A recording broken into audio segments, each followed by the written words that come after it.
Raheem, we kept Jack Posobiec on, correct? Yes. Yeah, we have Jack. Jack, let's talk about Hong Kong for a second. Give us the latest breaking developments out of there, particularly the hammers they've sent in by the PLA and state security to make sure they're totally cracking down on the free people of Hong Kong. Well, Steve, one of the last times that I was in the studio there for Warroom, I broke down how essentially what Hong Kong has done. We talk about this as a new national security law. What China has done, when you sort of translate it out their CCP language, and I don't mean the Mandarin, but I mean the words. This isn't a national security law. What they've done is they've enacted a new secret police force that is only ordered and directed directly to Beijing and actually to the Politburo, Xi Jinping himself. So this new secret police in Hong Kong that they've set up, which is specifically targeting the protesters and anybody who might be providing aid to them and support to them, people have said, is this thing going to have teeth or not? What's it going to be like?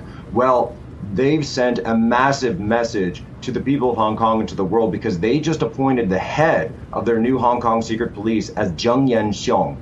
Zheng Yanxiong is a guy who's known for his crackdown on the villages, on the provinces, out when they had riots that were going on, when the workers would be rioting and protesting against local officials. This was the guy that cracked those down. He has a decade of history cracking down on the workers and the farmers out in the provinces of China, mainland China, so they know that this is the hammer to bring into Hong Kong. This elevation of him to the head of the secret police of Hong Kong, and the fact that they're also now bringing in Chinese intelligence officials, Chinese internal security officials to head this thing, it shows you exactly where they're going to go with this. It shows you that the rule of law is being completely punted to the side. They're kicking it right into Kowloon Bay, and they are going to set up a Beijing-style secret police right there in Hong Kong. I got to tell you, Jack, we only got your phone. Jack, Maxie, hang for a second. Back on Posobiec just for a few minutes before we got him. Jack, the President of the United States came into the Rose Garden in late May and talked about, hey, this move on Hong Kong is absolutely unacceptable, and we're going to come out with a number of action steps that have to be taken. How severe do you think the president needs to be? I mean, we've advocated complete sanctions on individuals, on financial institutions, on cutting off access to the U.S. dollar. In your perspective, since you're a former naval intelligence officer that focused on the CCP, what do you think the president of the United States, what actions does he have to have regarding Hong Kong? Well, it's an interesting situation because, of course, geography is destiny in many of these cases. Hong Kong, situated where it is at the head of the Pearl River Delta, they're in the mouth of the dragon. You cannot separate it from the Chinese mainland. It is essentially, it is physically there, and of course, since 1997, it has fallen under their sovereignty. That being said, the fulcrum on which all of the CCP's power rests is its economic relationship with the United States and a little bit of its burgeoning economic relationship with the rest of the world, but it really is that relationship with the United States. We finance them, we fund them, we buy their products, we put their money in their coffers.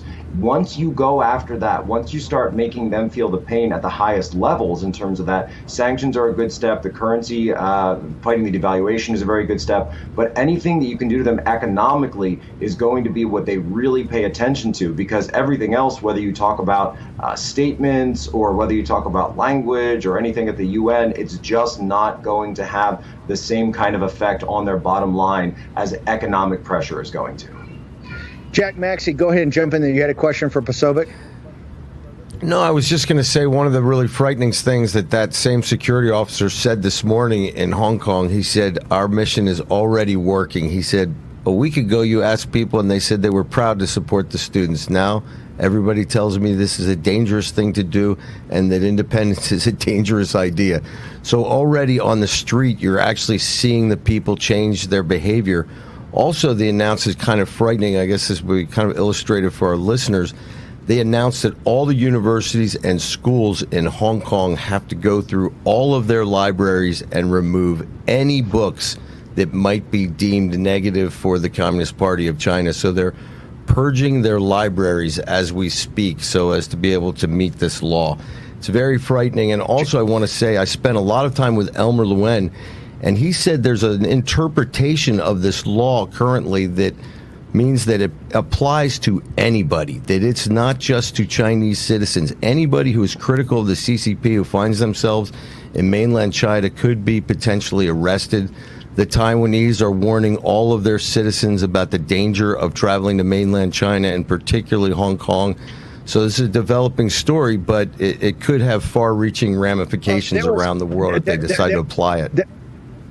I think there was a professor or somebody on the internet that was saying this actually, they interpreted this could go to Boris Johnson, Mike Pompeo, and the President of the United States, that if they continued their anti-CCP rhetoric, that they would fall in this law. And obviously that's far-fetched. But so before we let you go, given your naval officer background, we got two carrier battle groups between Taiwan and China right now, steaming in the Straits of Taiwan. The Global Times, the tabloid arm of the information war of the CCP, has been saying, hey, we see your battle groups, so we got missiles that can take you out in one shot. Yeah. Steve, unfortunately, we're just not going to make it in. We've got about 30 seconds left to go here.